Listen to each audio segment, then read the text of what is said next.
Hello నమస్తే Rajani Ganesh channel మరో వంటతో మీ ముందుకు. ఈవేళ పళ్ళ డబ్బా అనేది నాన్ వెజ్ ఐటెం అండి. ఎలా వండాలి అనేది చూపిస్తాను చూడండి. ఇది పళ్ళ డబ్బా అండి. మనం ఇలాగ 2 సార్లు వాటర్లో కడుక్కున్నాం. దీని తర్వాత వేడి నీరు పెట్టి ఇందులో ఉడికించాలి.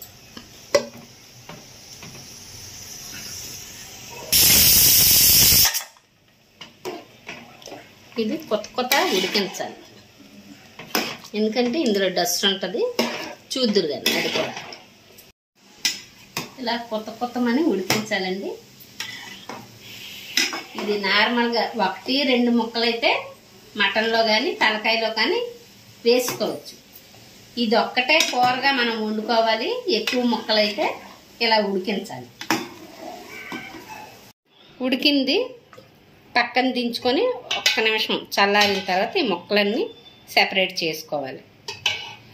చేసుకున్నవి నీటిలో కడుక్కోవాలి. మళ్ళీ చల్లారిన తర్వాత నీటిలో కడగాలి. అది కూడా చూడండి. వేడి నీటిలో తీసాం కదా, చల్లారిన ముక్కల్ని మరొకసారి మంచినీటిలో కడిగి పెట్టుకోవాలి.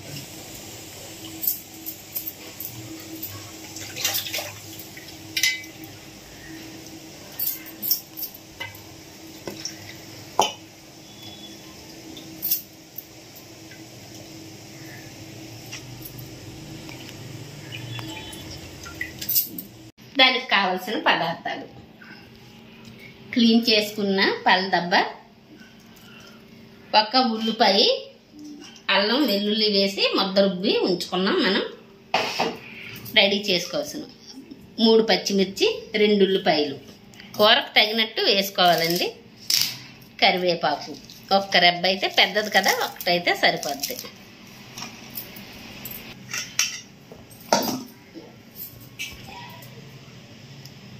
తగినంత నూనె,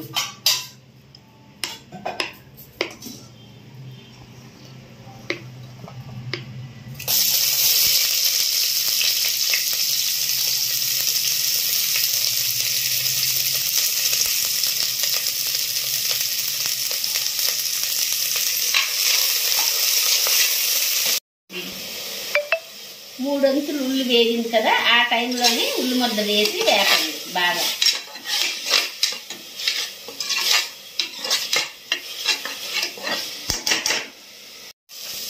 ఉల్లి వేగిన తర్వాత ఉప్పు, కూరకు తగినంత ఉప్పు,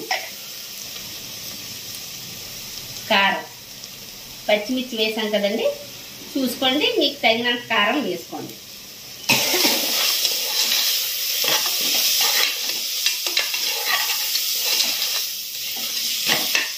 కారం 2 వేగులు వేగిన తర్వాత, పచ్చివాసన పోవడానికే ఇలా వేపుతాం అన్నమాట. వేగిన తర్వాత ఇది వేసుకోండి. క్లీన్ పెట్టుకున్న పళ్ళ డబ్బా,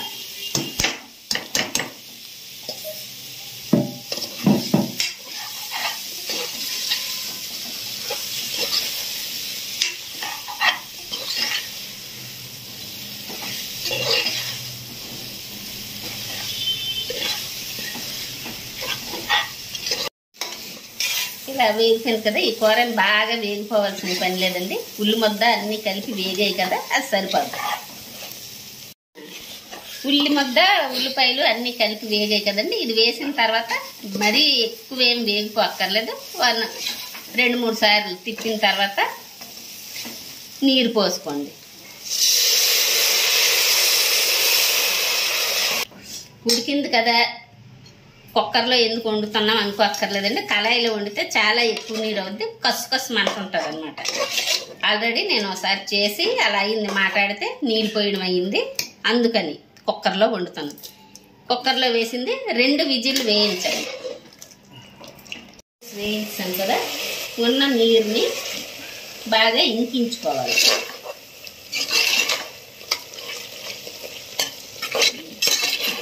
ఇది ఇగురికి అంత టేస్ట్ ఉండదండి.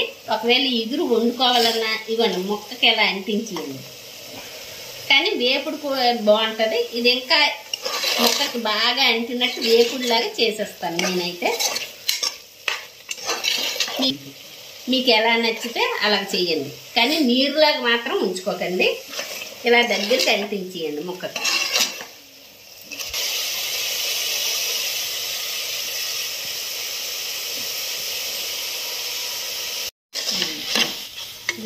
ఇలాగ గిన్నెకి అంటుకోకుండా వస్తుంది కదా, ఆ టైంలో మనం తీసుకోవాలి.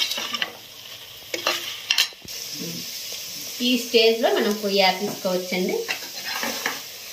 పొయ్యి ఆపేసుకొని వడ్డించుకోవడానికి రెడీ చేసుకోవాలి.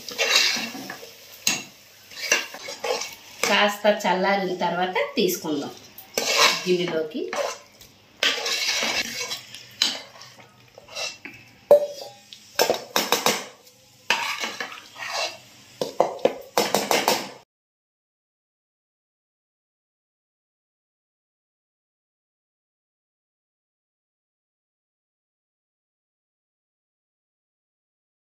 నేను చెప్పే విధంగా ఒకసారి ట్రై చేసి చూడండి. లైక్ చేయండి, షేర్ చేయండి, సబ్స్క్రైబ్ చేసుకోండి. థ్యాంక్స్.